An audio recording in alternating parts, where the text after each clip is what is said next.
Gary, longtime friend, 20 plus years, I think.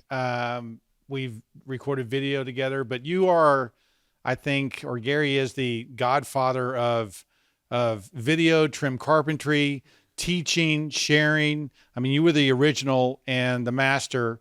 A huge respect for Gary, his love for architecture, his love for craft, his love for what we do. And so, Gary Katz, welcome to the show. The Godfather. Thank you, Brent. Thank you very much. Well, we're excited to have you here. I guess, I've told the story a number of times about your kind of background into teaching, and what I'm encouraging people to do oftentimes is to practice in a number of different areas, practice in commercial, practice in residential, practice the high speed stuff, practice the high end stuff. And so really, I want to give people a chance to get to know you, but also just kind of your secret sauce to success. And in that, I remember your stories about trimming out apartment buildings and, the speed that you had to learn and, what you learned in that process. Can you tell everybody about that? I think the first thing everybody has to learn is how to fail and enjoy it. Nice. Yeah. Because if you don't enjoy it, then you don't learn from it. And almost everything we do in the field is pretty much, not all of it, but most of it is learned through failure.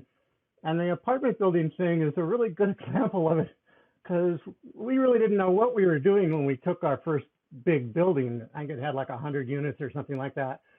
And, we had to sink or swim right away. And we failed a little bit at the beginning using techniques that we'd used in custom homes that you can't do, because you're getting paid $6 or $7 a pre-hung door. You're getting paid 20 or 30 cents a foot for baseboard.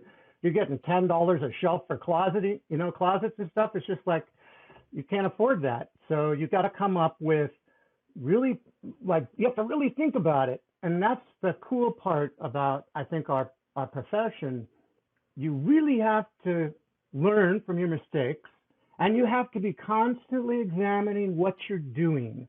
And it's like self-examination. It's like the best part of life in a way. You look at your procedures or your methodology, if you're into like lean philosophy, where you're constantly trying to eliminate waste and kind of like smooth out the wrinkles and stuff like that. That's what the finish thing was all about. We figured out how to measure closets very quickly with a stick. We figured out systems for scattering pre-fit doors and installing them really fast. We figured out just a lot of stuff the hard way, but we turned it into a really profitable business. And I think it was really important because when the economy changed and we started doing more custom homes, first there were tract homes, which really was really helpful having done the apartment buildings.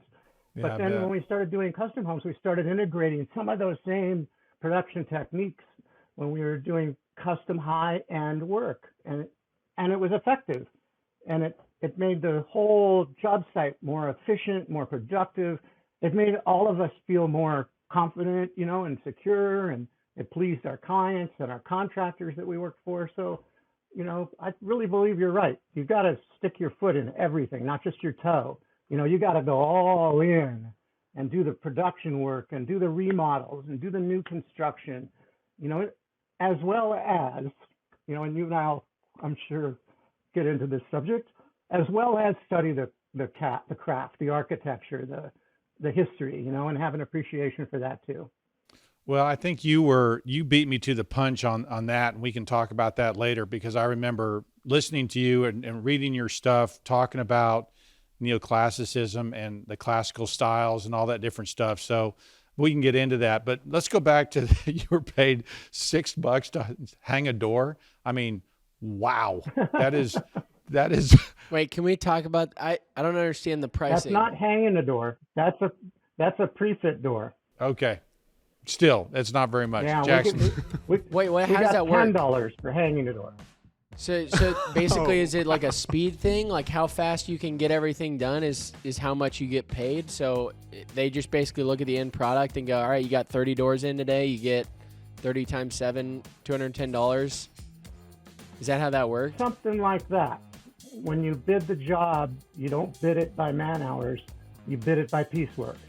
You know, you bid it by how many doors are in the whole building. You know, there's 100 units and there's 6 doors in a unit, you know, plus the entry door.